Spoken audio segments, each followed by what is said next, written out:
Mr. President, before I introduce my colleagues who are here, I would like to abuse a privilege, and I think that it would be remiss of me if I didn't address the issue that has dominated headlines and timelines of social media platforms.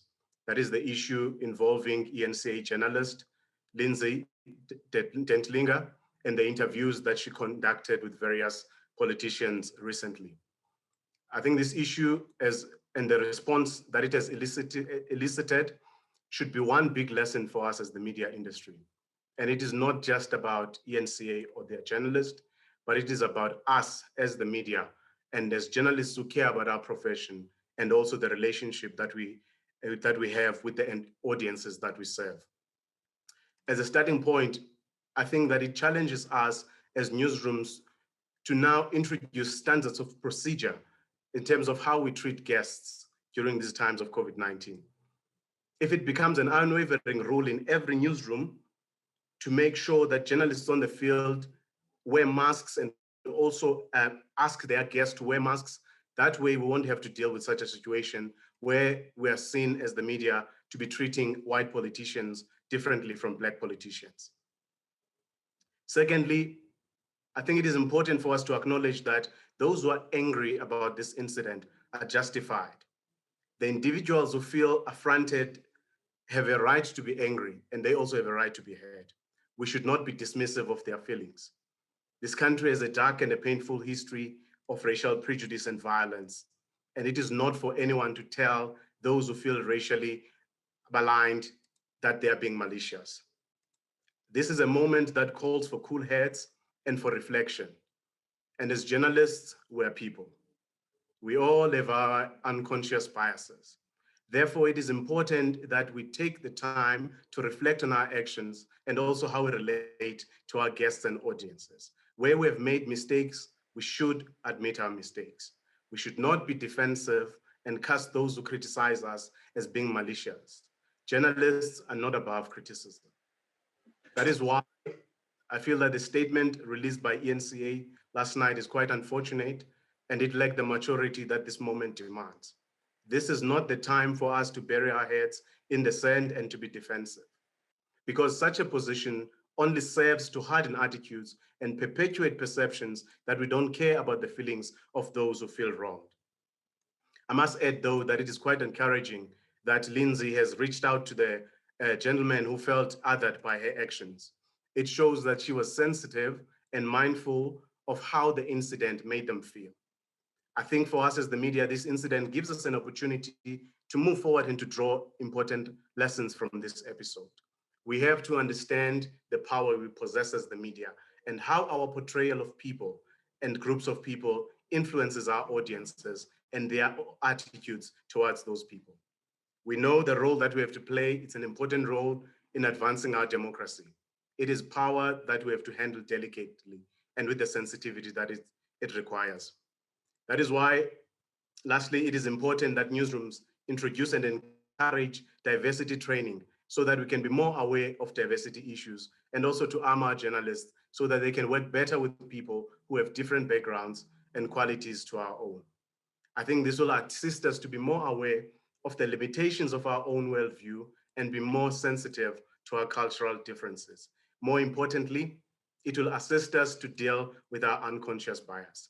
From our side as SANEF, we have our subcommittee on diversity, whom will task to undertake this important project. Mr. President, you recently delivered your State of the Nation address, and 2 days ago, the Minister of Finance delivered his budget speech. I'm sure there's a lot that you want to share with us, and there's a lot that our colleagues want to raise during this session. Importantly, I'd like to introduce our members of council, the Council of SANEF, and also our management committee who are here. But more importantly, we also have journalists who represent various media houses. I would say that we have a fair representation of our industry attending this session today. So that said, Mr. President, let me not take any more of your time and hand back to the Minister. And once again, thank you for making the time to meet with us. Thank you, Minister. Thank you, Ms. Wu. And thank you for confronting the issue that is making South Africa discuss the role of the media and whether you can be held to account when you have erred. And it's good that as chairperson of SANEF and the leadership of SANEF has acknowledged the weaknesses, and you also prepared to move to the feelings of the people of South Africa as a journalist that continue to become the voice of our people when it is necessary. And therefore, that statement that you've just made, it's important for us to, in terms of connection. Mr. President, I'll then request you and invite you to respond to the opening remarks of Mr. Ngwenya. Well, thank you very much, Minister Khumbudzo Ntshavheni, Program Director.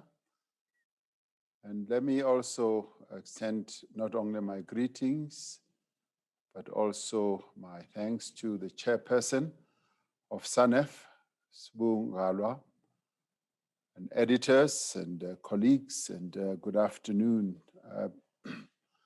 I do welcome this opportunity to engage once again on issues of national importance, in particular, the priorities and tasks that we outlined in the State of the Nation.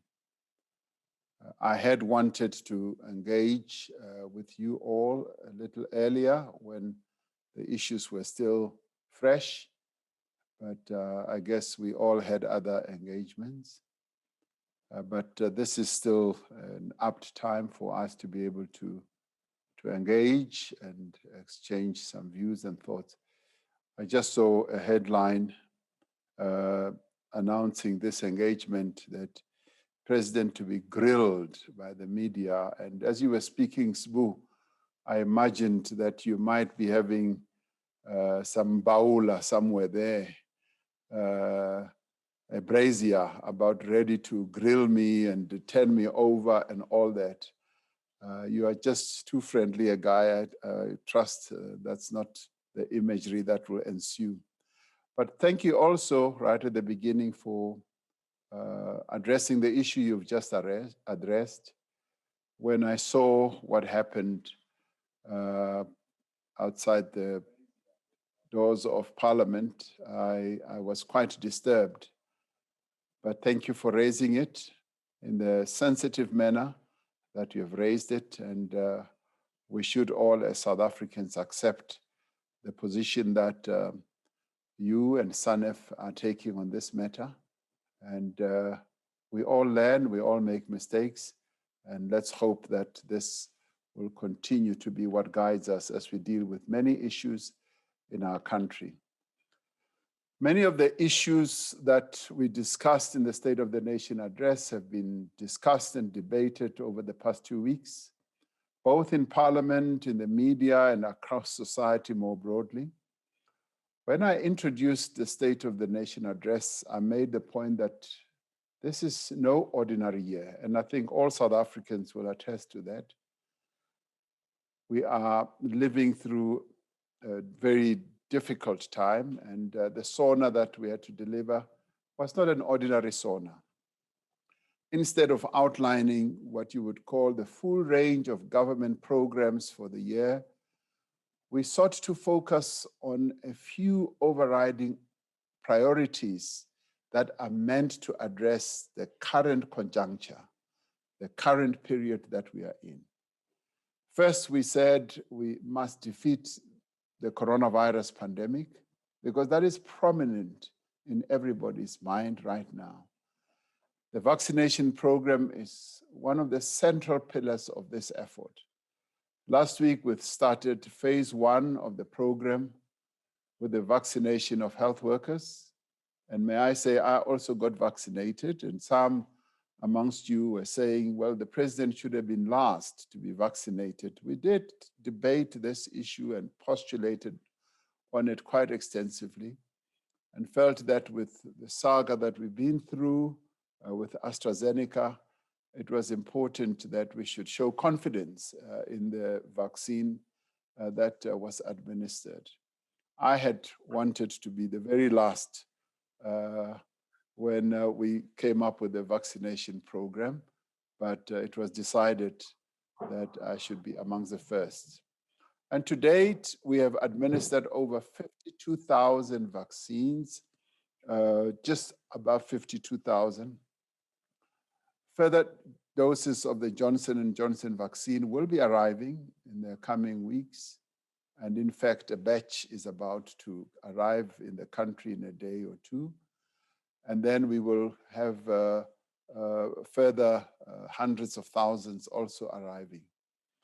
As has been reported, in addition to the 12 million doses that we will be receiving through the COVAX facility, we have secured further doses directly from Pfizer, as well as Johnson & Johnson. Negotiations with other suppliers are ongoing, and those are with various entities like the Sputnik and the Chinese and a number of others, including Cuba and a few others.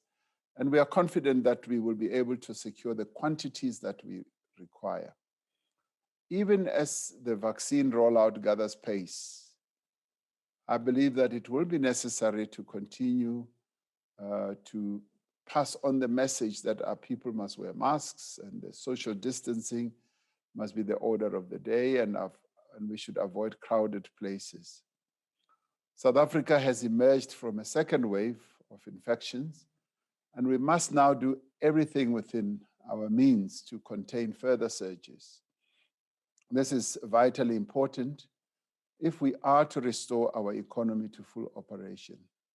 And in the coming weeks, we will be meeting with premiers, metro mayors, and other stakeholders to assess the situation and to decide on appropriate measures of dealing with the pandemic going forward, now that we are where we are, with infections tapering down. Obviously, people are asking, should we be remaining at level 3, or should we be opening up more and more space for the economy? Because our second overriding priority is to accelerate and open up the economy, but to accelerate economic recovery. Our focus on infrastructure investment, the public and social employment, the whole issue of localization and support that we need to give to struggling companies and households was reflected in the budget priorities announced by the Minister of Finance this week. A critical part of our recovery is to use competition law, procurement, and sectoral master plans to create space for new entrants, and particularly for the development of small, medium enterprises. Now, we remain committed to reducing our sovereign debt in a responsible manner, changing the composition of our spending more from consumption towards investment, and sustaining spending on health and education.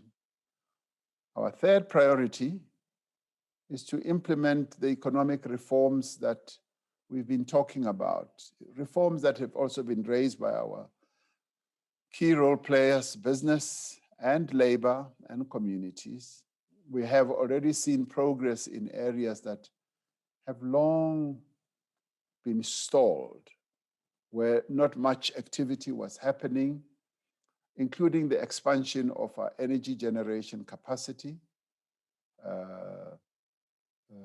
Just yesterday, we saw an announcement of self-generation, the largest in our country, of 40 megawatts by a private company, and more of these will be coming. And we've also focused on digital migration. The issue of skills is also key, and the rail and port development. Now, through Operation Vulindlela, open the way, as they say, working with implementing departments and agencies, we expect to see important progress, particularly in the coming months. And this will help to reduce the cost of doing business and also increase the overall competitiveness of our economy.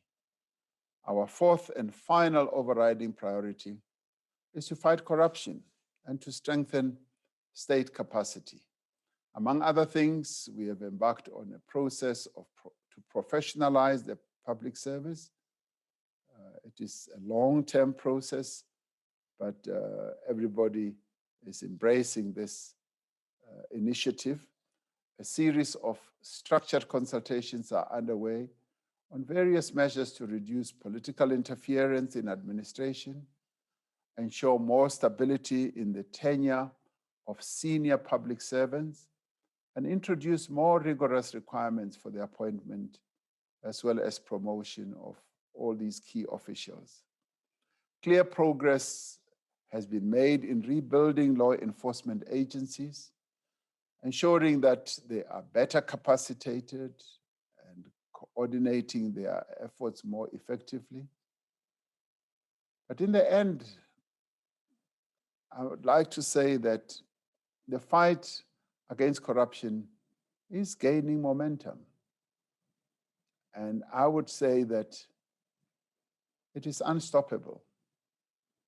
It will continue, and this time round, it will not be stopped.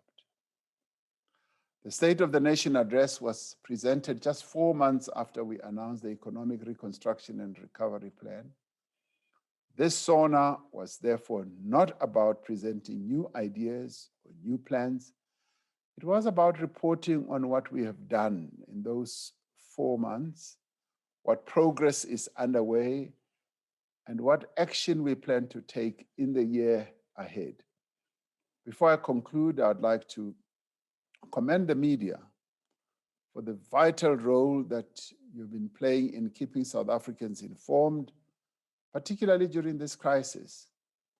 This work will become increasingly important as we confront disinformation, unsubstantiated rumors around the efficacy and safety of the vaccines.